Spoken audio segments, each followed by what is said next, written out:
Assalamualaikum warahmatullahi wabarakatuh dan salam sejahtera. Saya Zulkifli bin Yunus dan rakan saya Salizan bin Kadir, kami dari Politeknik Kota Kinabalu Sabah telah membangunkan satu aplikasi yang bertajuk Smart EC dan saya telah diberi tanggungjawab untuk membentangkan Smart EC ini. Sebelum itu, terima kasih diucapkan kepada pihak penganjur kerana telah menerima kumpulan kami untuk menyertai pertandingan Prisa bagi tahun ini. Sebenarnya Smart EC ini adalah merupakan satu alat bantu mengajar di kursus Electrical Circuit di Jabatan Kejuruteraan Elektrik Politeknik Kota Kinabalu. Ianya timbul selaras dengan dasar kerajaan ke arah pembelajaran abad ke-21 dan ke revolusi industri 4.0. Dan di samping itu juga memandangkan kita sekarang ini dilanda pandemik COVID-19 yang berterusan telah mendesak bagi memastikan keseluruhan proses pembelajaran dan pembelajaran ini berjalan, dan oleh kerana pembelajaran secara bersemuka face to face tidak dapat dilaksanakan, maka kita perlu satu konsep yang dapat menyokong pembelajaran secara alternatif untuk membantu pelajar supaya dapat belajar secara mandiri. Ini merupakan penyataan masalah. Kita tahu kita sekarang sedang dilanda dengan COVID-19 dan ini telah memberi kesan yang sangat mendalam kepada seluruh dunia, khususnya di negara kita Malaysia sendiri. Ini telah menyebabkan institusi pendidikan telah ditutup. Oleh itu, memandangkan kami daripada Politeknik Kota Kinabalu juga merasakan perlunya ada satu inovasi yang perlu digunakan oleh pelajar, terutama sekali bagi kursus Electrical Circuit ini. Ini adalah merupakan objektif di mana objektif ini ada kaitan dengan penghasilan aplikasi dan juga penyediaan bahan-bahan pengajaran dan pembelajaran. Sebenarnya pembangunan aplikasi ini dia lebih merupakan kepada mobile apps, okay, di mana kita tahu berdasarkan kajian bahawa pelajar kurang memiliki komputer bimbit berbanding dengan telefon pintar. Oleh itu, bila kita mengambil kira faktor ini, kumpulan kami telah mengambil keputusan untuk menghasilkan nota interaktif yang boleh diakses daripada telefon pintar. Ini adalah merupakan ciri-ciri inovasi di mana aplikasi ini sebenarnya telah dibangunkan menggunakan perisian Ionic Creator, yang mana perisian ini adalah merupakan perisian online yang menggunakan konsep drag and drop. Dan ini adalah masih lagi ciri-ciri inovasi di mana di dalamnya terdapat pembangunan halaman homepage, pembangunan halaman dashboard, pembangunan halaman project introduction, pembangunan halaman labs practical works. Bagaimana cara kita untuk mengoperasikan apps ini ataupun aplikasi ini, yang mana yang penting pelajar ataupun sesiapa sahaja yang merasakan perlu, mereka boleh muat turun daripada Play Store ataupun Google Play yang terdapat dalam telefon pintar masing-masing. Kemudian jika kita lihat di sini pada rajah 1, di situ terpapar dalam Play Store ada menunjukkan Smart EC. Ya, jadi pelajar boleh muat turun daripada ataupun sesiapa sahaja boleh muat turun daripada Play Store ini. Kemudian selepas mereka muat turun pada rajah 2A dan 2B, mereka boleh terus open ataupun buka daripada sini. Dan untuk rajah seterusnya menunjukkan paparan bagi Smart EC. Ini adalah merupakan antarmuka yang terdapat dalam aplikasi ini. Ya, rajah 3A terdapat button-button yang boleh diklik oleh ataupun yang boleh ditekan untuk menjadi pilihan di mana apa yang perlu dicarilah. Kemudian begitu juga dengan rajah 3B yang kandungan-kandungan ataupun konten yang terdapat di dalam aplikasi ini, termasuk jugalah ada video iaitu lab simulasi dan juga lab fizikal. Okay. Dan kita saksikan sekarang video demonstrasi di mana di dalam video ini ditunjukkan sedikit sebanyak bagaimana aplikasi ini dapat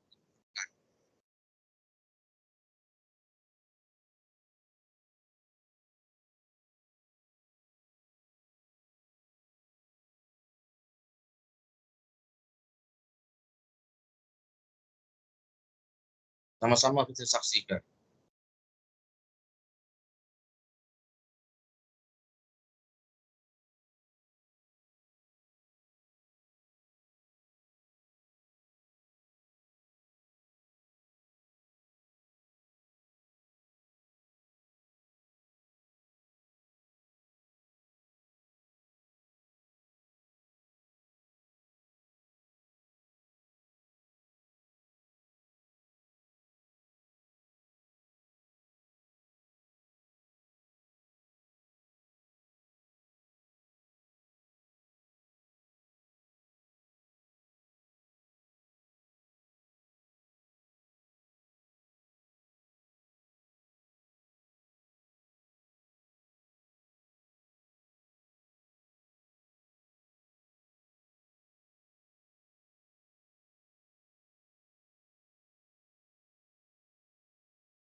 Ini adalah merupakan topik-topik yang terdapat di dalam aplikasi ini.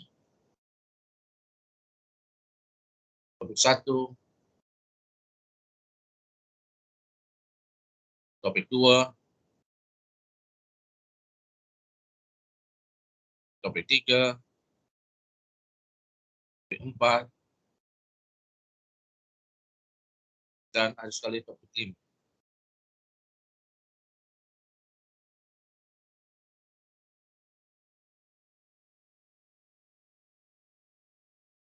Ada juga link video.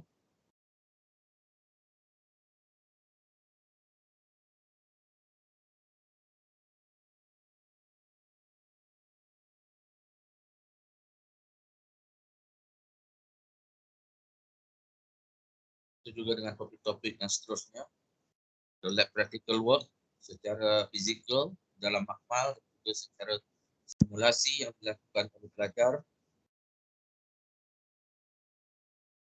The assessment dimuatkan di sini. Lab sheet, pada hanya perlu buat turun.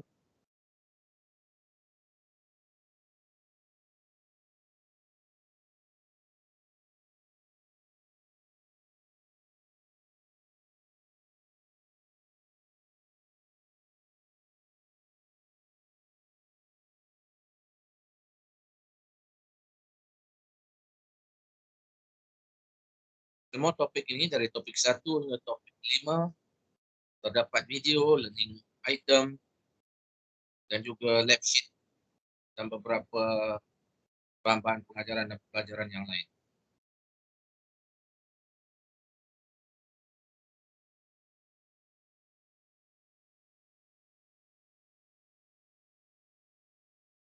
Ini adalah slide pembelajaran.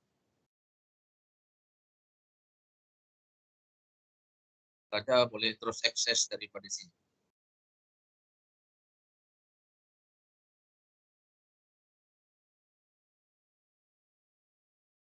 Dengan chapter-chapter seterusnya. Tentu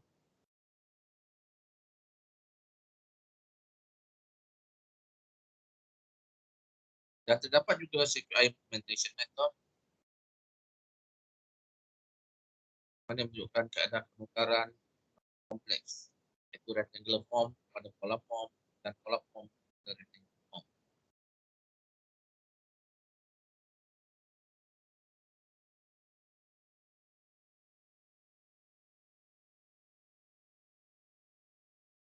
Baik, itulah sedikit sebanyak video demonstrasi yang ditunjukkan.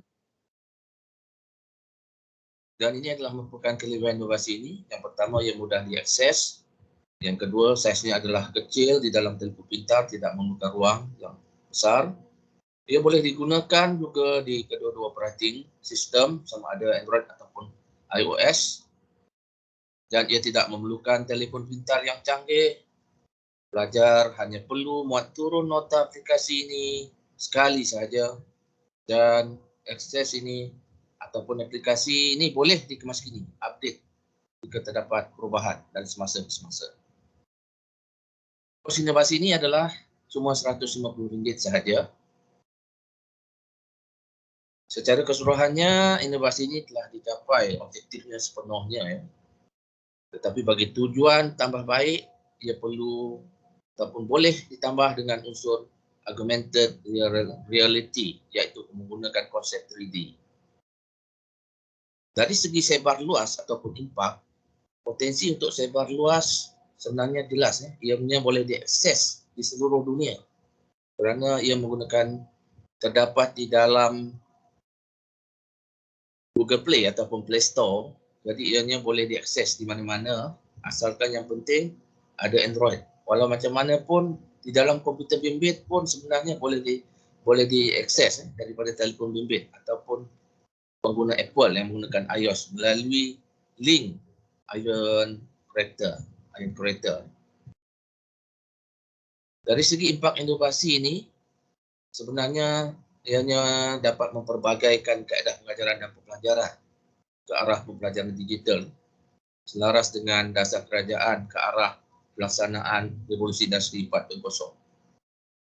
Secara kesimpulannya kita boleh lihat di sini, ini adalah sesuatu yang baru, sesuatu yang masih fresh. Okay.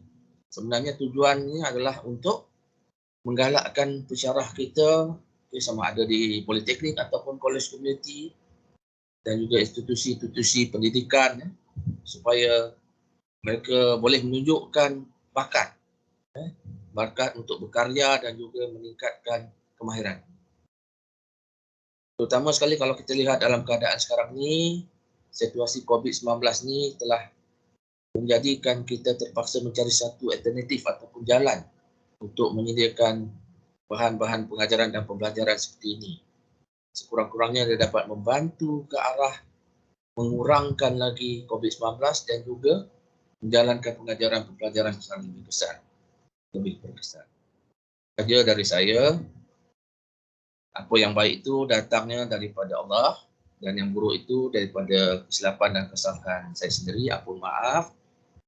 Sebelum saya berundur, terima kasih banyak-banyak sekali lagi kepada pihak penganjur dan juga kepada panel penilai. Saya akhiri dengan ucapan wabillahi taufiq wal hidayah. Wassalamualaikum warahmatullahi wabarakatuh. Sekian, terima kasih.